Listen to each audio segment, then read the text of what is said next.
Hello बच्चों, आज अपन लोग बात करेंगे बेटा atomic mass unit, molecular mass. सबसे पहले मैं आपको ये पूछूंगा कि आप सभी कैसे हैं। तो आई होप आप सभी अच्छे होंगे। स्टडी प्रॉपर वे में चल रही होगी, नोट्स भी प्रॉपर वे में बन रहे होंगे, ठीक है ना।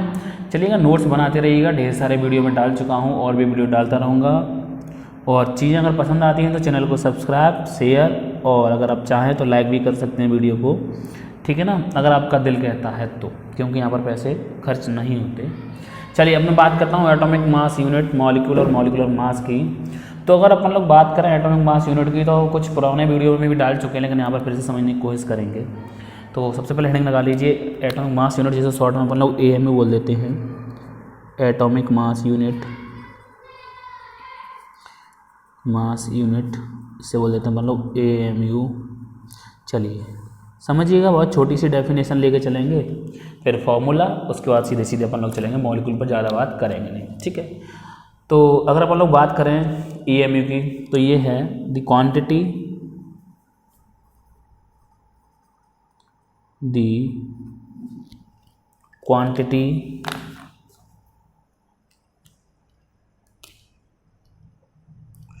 Of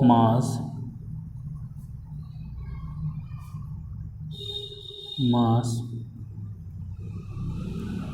equal to 1/12 of the mass of an atom of carbon। और कार्बन का कौन सा आइसोटोप लिया है अपन लोगों ने, C12 वाला, इज कॉल्ड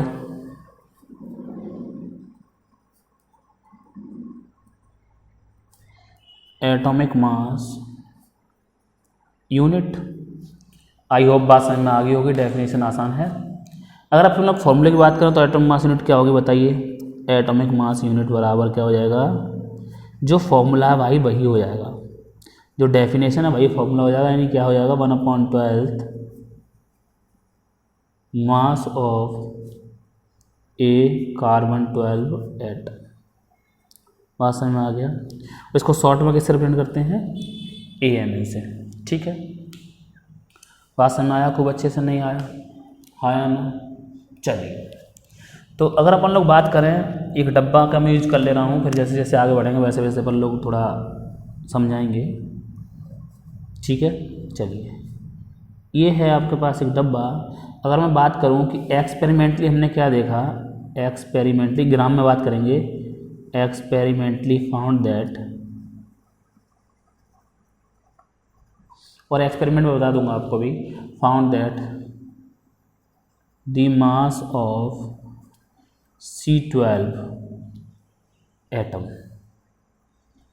इज 1.9926 इंटू 10⁻⁻23 ग्राम। इतना होता है आपका।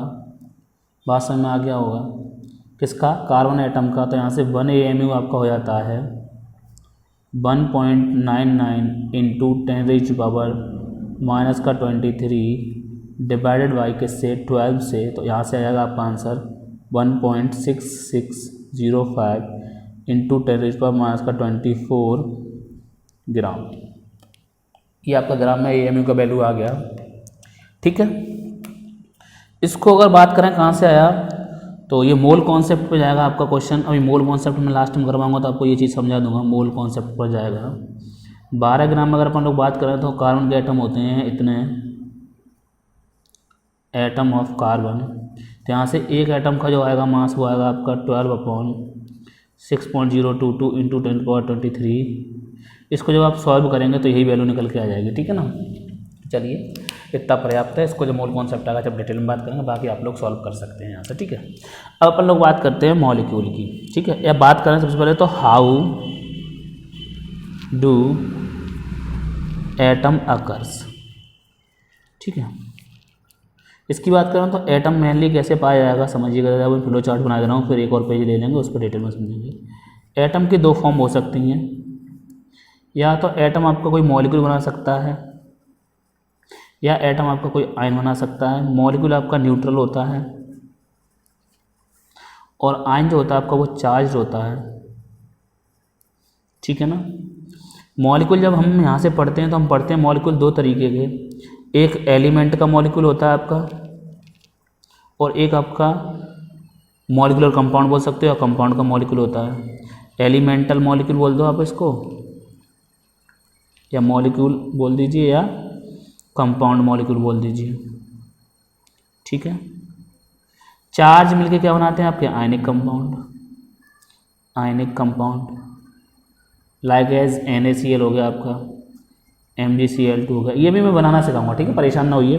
कंपाउंड मॉलिक्यूल जैसे आपका H2O हो गया, H2SO4 हो गया, ठीक है। एलिमेंटल मॉलिक्यूल जैसे आपका नियॉन हो गया, ऑक्सीजन का O2 हो गया, नाइट्रोजन का N2 हो गया, ये ढेर सारे किस्म आते हैं आपके एलिमेंटल मॉलिक्यूल में आते हैं। तो सबसे पहले अपन लोग बात करते हैं मॉलिक्यूल क्या होता है, उसके बाद इन सब की बात करेंगे, ठीक है। चलिए, सबसे पहले मॉलिक्यूल, फिर मॉलिक्यूलर मास जो अपना टॉपिक था, उसके बाद आगे चलेंगे, ठीक है ना। चलिए देखिएगा भाई, अब हैंड लगा लीजिए बढ़िया सी मॉलिक्यूल। मेरे महबूब कयामत होगी। चलिए, तो what is a molecule, molecule क्या होता है बेटा। तो जैसे आपने सबने सुना होगा कि वाटर होता है, वाटर का फॉर्मूला H2 होता है, जिसमें 2 atom of hydrogen and 1 atom of oxygen होते हैं। तो अब ये 1 एटम ऑक्सीजन का जब 2 एटम हाइड्रोजन के साथ कंबाइन करता है तो क्या बनता है, हमारा मॉलिक्यूल बनता है। ये जो मॉलिक्यूल है वो कंपाउंड का है, वाटर एक कंपाउंड इसका मॉलिक्यूल है। ऐसे ही ऑक्सीजन ऑक्सीजन कंबाइन करेंगे तो एलिमेंट का मॉलिक्यूल मिल जाएगा आपका, ठीक है। तो डेफिनेशन की अगर अपन लोग बात करें तो एक छोटी सी डेफिनेशन, बहुत आसान सी डेफिनेशन है, समझिएगा क्या है। A molecule is the, a molecule is the smallest particle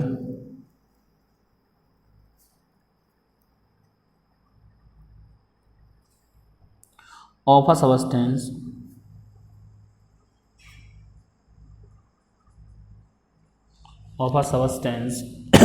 substance में क्या हो सकते हैं आपके, एलिमेंट भी हो सकते हैं और कंपाउंड भी हो सकते हैं, ठीक है। एलिमेंट या कंपाउंड, एक एक बात क्लियर कर रहा हूँ, बस आप लोगों को क्या करना है, अपने फ्रेंड्स तक वीडियो बनाना है, चैनल को सब्सक्राइब करना है, जिससे मैं थोड़ा मोटिवेट हो जाऊँ।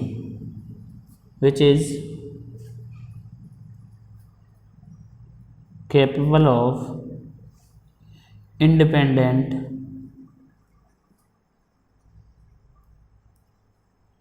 existence and खास बात क्या है, so all the property of that element a compound, all the properties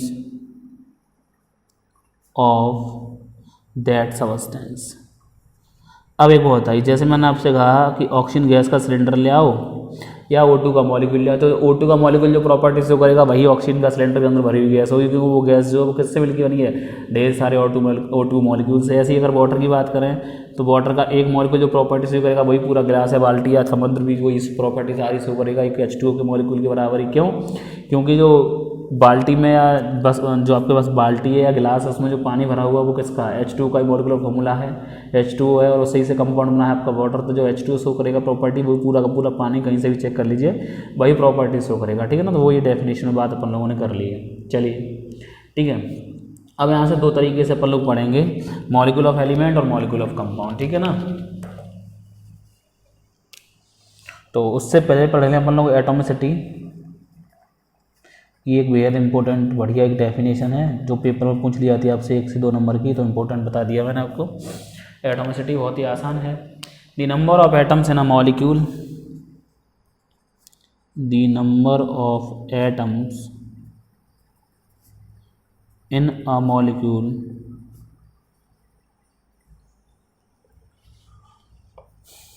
of the substance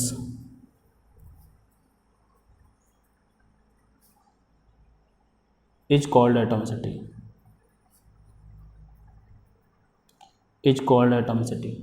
जैसे अपन लोग भी बात करते हैं एटॉमिसिटी की, तो नियॉन है आपके पास, जैसे आर्गन है, क्रिप्टन है, ये सब क्या है आपके एटॉमिसिटी इनकी कितनी है 1, तो इन्हें हम क्या बोलेंगे मोनो एटॉमिक, ठीक है। सेम O2 है, N2 है, F2 है, Cl2 है, इनकी कितनी है 2, तो ये कैसे हैं आपके डाई एटॉमिक, हाँ या ना बोलिए। ऐसे ही P4 कितनी है 4, तो क्या बोल दोगे टेट्रा एटॉमिक,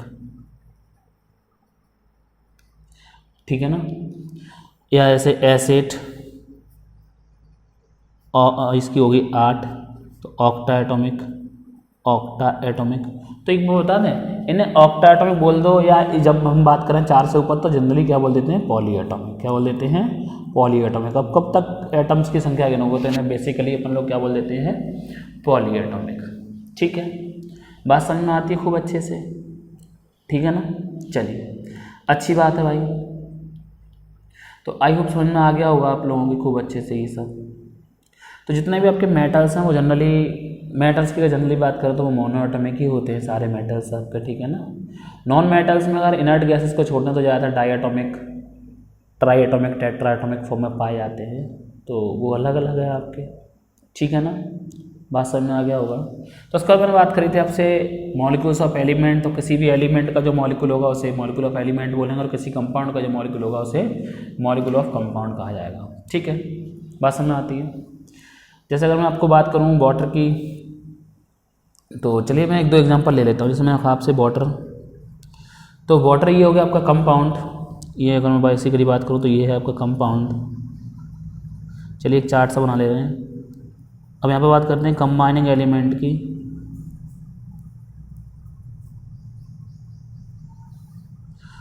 और यहाँ पे उसका फॉर्मूला है। चलिए मैंने यहाँ पे तो इनिशियली पहले ही लिख दिया है, काट के दोबारा से ही कर दे रहा हूँ मैं इसको। ये मान लीजिए जैसे वाटर बेटा आपके पास combining element hydrogen and oxygen है, फॉर्मूला क्या होगा H2O।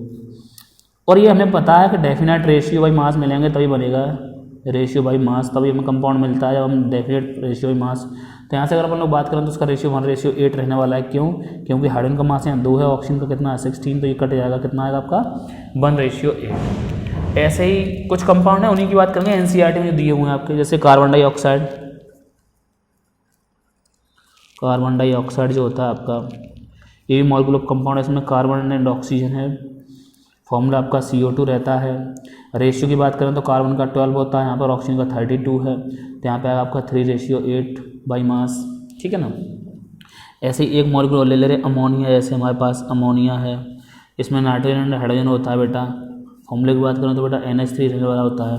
नाइट्रोजन का मास होता है आपका 14, हाइड्रोजन का होता है आपका 1, तो यहाँ पर 3 है, तो यहाँ पर जो रहने वाला है आपका रेशियो वो 40:3 रहने वाला है, ठीक है। तो ये कुछ चीज़ें हैं जो बढ़िया तरीके से आप लोगों को समझ में आ रही होंगी, ठीक है। अब यहाँ पे मेरे पास एक थोड़ा सा बता दो आपको, मॉलिक्यूलर मास भी मैं यही खत्म कर दूँ, उसके बाद मोल कॉन्सेप्ट पढ़ेंगे अपन लोग, और कुछ केमिकल फॉर्मूला बनाना सीखेंगे आयंस वगैरह से, ठीक है ना। तो यहाँ पर पहले केवल बात करें मॉलिक्यूलर मास की, छोटी सी डेफिनेशन और 1-2 क्वेश्चन, फिर उसके बाद मॉलिक्यूलर मास कैलकुलेट करना मैं सिखाऊंगा आपको मोल कॉन्सेप्ट में, molecular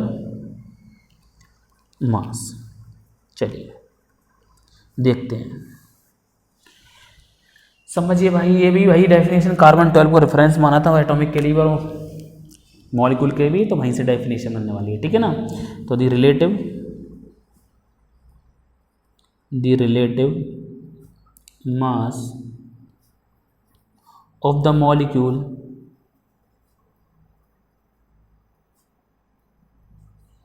as compare to the mass of, ये अगर डेफिनेशन की बात करें तो बोलते थे molecular mass of the substance is the relative mass of the molecule, ठीक है ना। ये कोई दिक्कत वाली बात नहीं है, यहाँ पे आगे जो लिखना था वो मुझे लिखना चाहिए था, द रिलेटिव मास, वो the molecular mass of the substance को, इतना कोई इशू नहीं है, बस डेफिनेशन यहाँ से शुरू होती है, ऑफ कार्बन, और कार्बन का कौन सा बेटा C12 वाला, टेकन एज 12, तो समझ में आ गया होगा खूब अच्छे से। दूसरी डेफिनेशन भी वही फॉर्मूले से बना दे रहा हूँ मैं, तो बोल सकते हो आप इसको और करके, molecular mass express as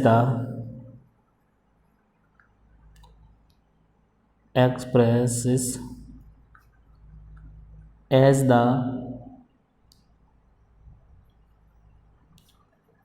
how many times a molecule, यहाँ से फॉर्मूला बनाएंगे इस डेफिनेशन से, ऑफ अ सबस्टेंस, यानी कितने गुना, कितने times, of a substance is heavier than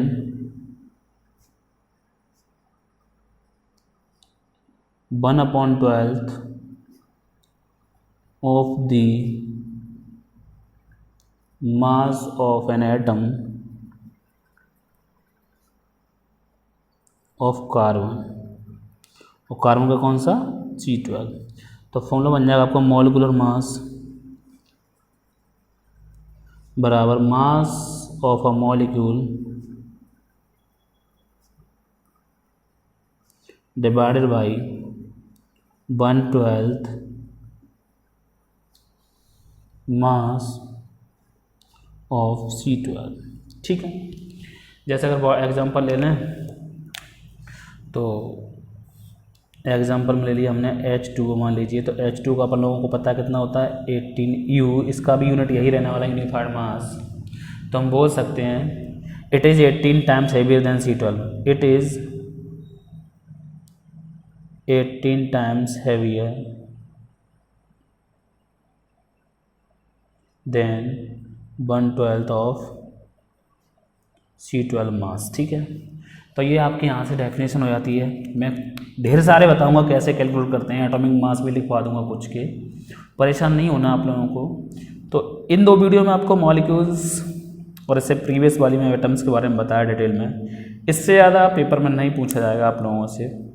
तो चैनल को सब्सक्राइब और शेयर कर दीजिए अपने फ्रेंड्स में।